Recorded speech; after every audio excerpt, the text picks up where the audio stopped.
Assalamualaikum warahmatullahi wabarakatuh. Perkenalkan, kami dari kelompok 5 dan saya Muhammad Ilham Fauzi, NLP 16.2022-028, serta teman Saya, saya saya Ferdi Fadil Saidan, NRP 16/2022-011. di ujian akhir basis data. Kali ini kami mendapat studi kasus 3. Studi kasus ini memiliki latar belakang yang mencerminkan struktur organisasi perusahaan dengan departemen, karyawan, proyek, divisi, dan ketua departemen. Aturan bisnis yang digunakan memberikan gambaran hubungan antara entitas tersebut. Departemen mempekerjakan karyawan, termasuk karyawan rovers yang tidak terikat ke departemen. Divisi mengelola beberapa departemen, dengan setiap departemen dioperasikan oleh satu divisi. Karyawan dapat ditugaskan ke proyek, dan setiap proyek harus memiliki minimal satu karyawan. Manajemen departemen dan divisi dipegang oleh karyawan, menciptakan struktur organisasi yang kompleks dan terkait erat. Nah, di sini kami untuk menyelesaikan studi kasus ini, kami memiliki beberapa dasar teori. Yang pertama, kami menggunakan teori model rasional. Model rasional dapat diterapkan untuk menyajikan hubungan antara entitas dalam bentuk tabel. Beberapa entitas utama dalam studi kasus ini adalah departemen, karyawan, proyek, dan divisi. Dengan model rasional, entitas-entitas tersebut dapat direpresentasikan dalam bentuk tabel dengan primary key dan foreign key yang akan mencerminkan hubungan antara entitas. Misalnya, ID departemen dalam tabel karyawan berfungsi sebagai foreign key yang merujuk ke ID departemen di tabel departemen, menciptakan keterikatan yang diperlukan dalam struktur organisasi. Lalu yang kedua, kami menggunakan Entity Relationship Diagram atau ERD. Chain diagram atau ERD dan curve diagram digunakan sebagai alat visual untuk menggambarkan entitas, atribut, dan hubungan antar entitas dalam basis data. Kita dapat dengan jelas melihat jenis hubungan antar entitas serta arahnya, memberikan landasan teoritis untuk pemodelan hubungan dalam database relasional berdasarkan studi kasus yang diberikan. Yang ketiga ada DBML atau Database Markup Language. DBML adalah bahasa markup untuk mendefinisikan skema basis data. Dengan sintaks yang deskriptif, DBML melakukan DBML membantu mendokumentasikan dan merencanakan struktur basis data. DBML memberikan representasi yang terstruktur dan mudah dimengerti tentang skema basis data, memudahkan dokumentasi dan kolaborasi dalam pengembangan serta evolusi struktur basis data. Lalu yang terakhir ada SQL atau Structured Query Language.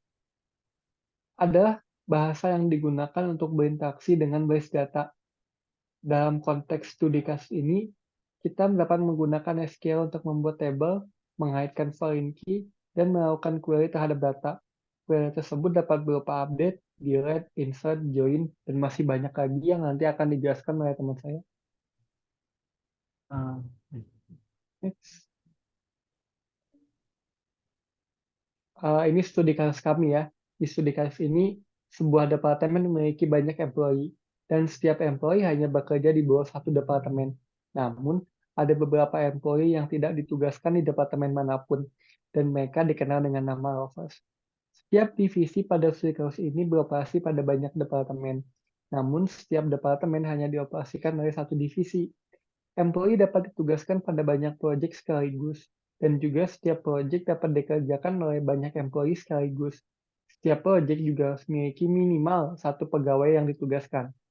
Selain itu, salah satu employee juga dapat mengelola satu departemen, dan setiap departemen hanya dikelola oleh satu employee. Seorang employee juga dapat menjalankan sebuah divisi, dan setiap divisi dijalankan oleh satu employee. Kemudian di bagian application attribute ada employee yang memiliki atribut employee ID sebagai PK, employee name, employee number, EMP address, dan EMP salary. Kemudian ada entitas departemen yang memiliki atribut departemen departemen ID sebagai PK dan departemen name. Kemudian ada division yang memiliki atribut division ID sebagai primary key dan division name. Kemudian ada entitas project yang memiliki atribut project ID sebagai PK, project name, project budget, dan project start date. Kemudian ada department manager yang memiliki atribut manager ID sebagai PK, periode start, dan periode end. Kemudian ada division leader dengan atribut div leader ID sebagai PK, periode start, dan periode end. Kemudian ada relasi yang dimana employee dengan departemen itu one to many, departemen dengan divisi itu one to many, employee dengan project to many, employee dengan division leader itu one to one, employee dengan department manager one to one, departemen dengan department manager one to one, division dengan division leader one to one. Kemudian isinya ada diagram chain yang dimana menggambarkan employee ke departemen itu one to many, namun one-nya itu opsional karena tidak semua employee itu dipekerjakan ke departemen. Kemudian departemen ke division one to many, kemudian division ke division leader to one to one, kemudian employee ke division leader to one to one opsional. Kenapa opsional? Karena tidak semua employee itu menjadi division leader. Kemudian employee ke department manager to one opsional, itu juga karena tidak semua employee jadi department manager, tapi department manager sudah pasti employee. Kemudian department manager ke department to one. Kemudian di sini ada employee project sebagai tabel penghubung karena tabel employee dan tabel project itu many to many. Nah, di sini employees merupakan entitas karyawan atau pegawai perusahaan. Atribut yang dimiliki nama, alamat, nomor telepon, gaji, dan ID. Kemudian ada departemen yang mewakili departemen yang berada pada perusahaan. Atribut dari entitas departemen adalah departemen ID dan departemen name. Kemudian ada departemen manager, entitas yang memimpin suatu departemen. Atribut yang dimiliki manager ID, periode start, dan periode end. Kemudian ada division, entitas yang mewakili perusahaan, divisi pada perusahaan. Atribut yang memiliki entitas divisi adalah divisi ID dan divisi name. Kemudian dari division leader, entitas yang memimpin suatu divisi. Atribut yang dimiliki ialah division leader, periode start, sama periode end. Kemudian ada employee project, entitas yang jadi hubungan entitas employee dengan entitas project, karena mereka many to many. Yang atributnya ialah employee project ID dan join date. Kemudian ada project yang mewakili project-project yang dilakukan oleh perusahaan, atributnya project ID, project name, project budget, dan project start date. Kemudian ada diagram Crowfoot yang dimana sama seperti diagram chain tadi, hubungannya employee ke division leader to one optional, division leader ke division one to one, division ke department to one to many, department ke employee one to many optional, employee ke department manager to one optional, department manager ke department to one, employee ke project many to many dengan tabel tambahan karena hubungan many to many yaitu employee project. Di database ini employee berrelasi many to many dengan project, namun karena relasi many to many tinggal memiliki entitas penghubung yaitu employee project, dan entitas project dan employee menjadi one to many ke entitas employee project. Employee juga memiliki relasi ke division leader one to one, namun relasinya opsional karena tidak semua employee menjadi division leader. Kemudian division leader memiliki hubungan one to one ke division. Employee memiliki relasi ke department manager dengan relasi yang sama dengan entitas employee ke entitas division leader yaitu one to one opsional karena tidak semua employee menjadi department manager. Lalu department manager menjadi relasi one to one ke departemen. Selain itu juga, employee juga berrelasi langsung dengan departemen dengan relasi one to many opsional karena tidak semua employee ditugaskan di bawah suatu departemen. Setelah itu, departemen memiliki hubungan one to many dengan division karena suatu divisi dapat berlokasi pada banyak departemen. Kemudian saya akan menjelaskan mengenai query DML. Pertama-tama ada insert yang dimana itu memasukkan data ke dalam tabel. Karena seperti ini, insert into division. yaitu memasukkan data ke dalam tabel divisi dengan isi D001 marketing, D02 finance, dan seterusnya. Untuk D001 ini sampai D005 ini adalah division ID, dan yang belakangnya ini merupakan division name. Kemudian ada update, contohnya update project, set project name, new marketing project. Jadi ini update project ini mengupdate tabel project, dan set ini merubah project name, project budget, project start date menjadi new marketing campaign, terus budgetnya menjadi 130.000 dan start date-nya menjadi 2023 01 15, yang dimana project ID-nya itu P001. Saya akan mencontohkan. Jadi seperti ini contohnya, update project set, contohnya project keuangan akan diubah, set project name dengan proyek pembangunan.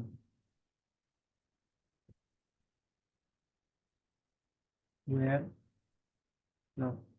project ID sama dengan P00 itu.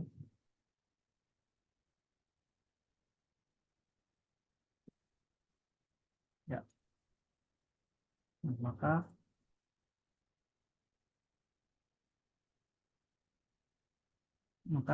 yang tadi P002 itu proyek keuangan akan menjadi proyek pembangunan.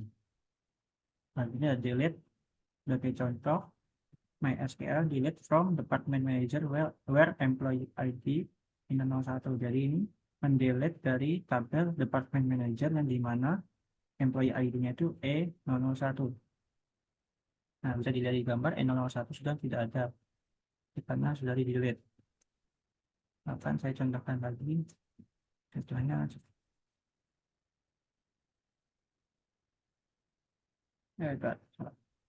delete from department.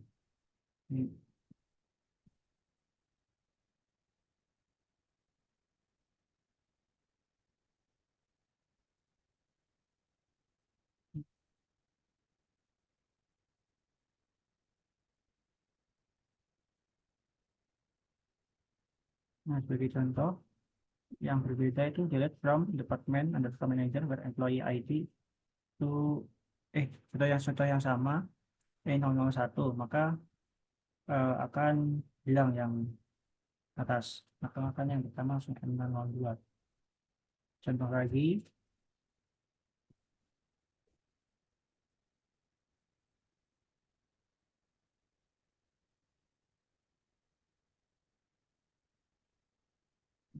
E002 yang tadinya ada maka akan menghilang. Kemudian ada query dasar dan kompleks. Yang query dasar itu contohnya seperti ini, mencari employee yang salarinya di antara 55.000 dan 85.000. Maka select employee ID, employee name, employee salary, from employee with employee salary, itu 55.000 dan 85.000.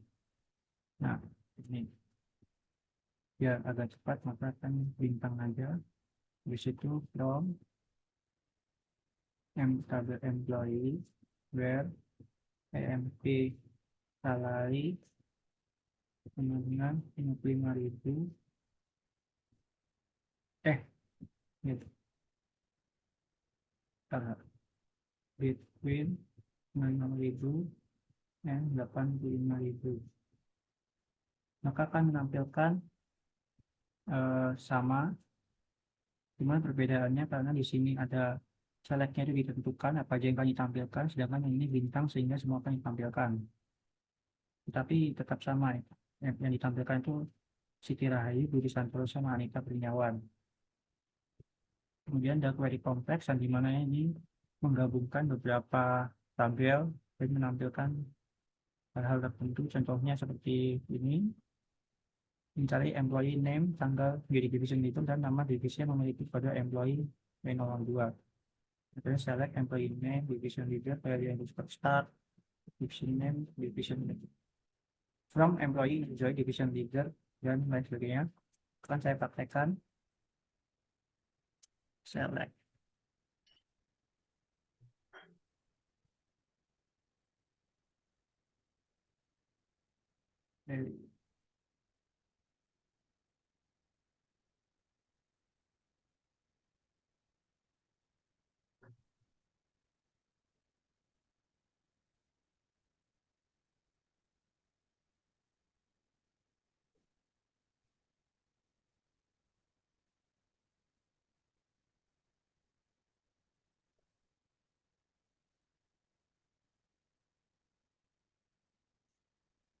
Employee ID.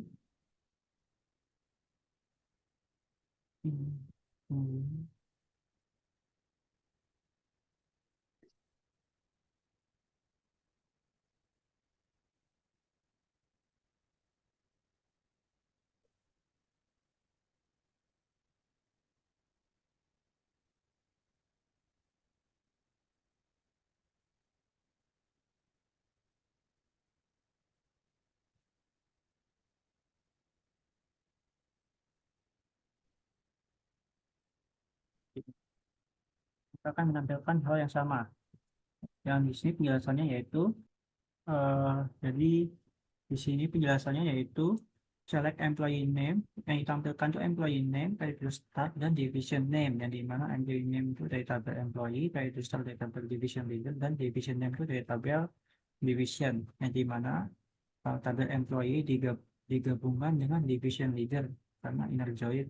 Yang dimana inner join itu kayak gabungan pertengahan antara employee dan tabel employee dan tabel division leader, yang dimana disamakan pada employee ID yang dimiliki tabel employee dan division leader, yang kemudian di inner join kembali dengan division dengan cara yang sama, disamakan namun kali ini disamakan di division underscore ID. Terus yang dimana employee ID-nya itu E002, maka yang tampilkan seperti ini. Udah.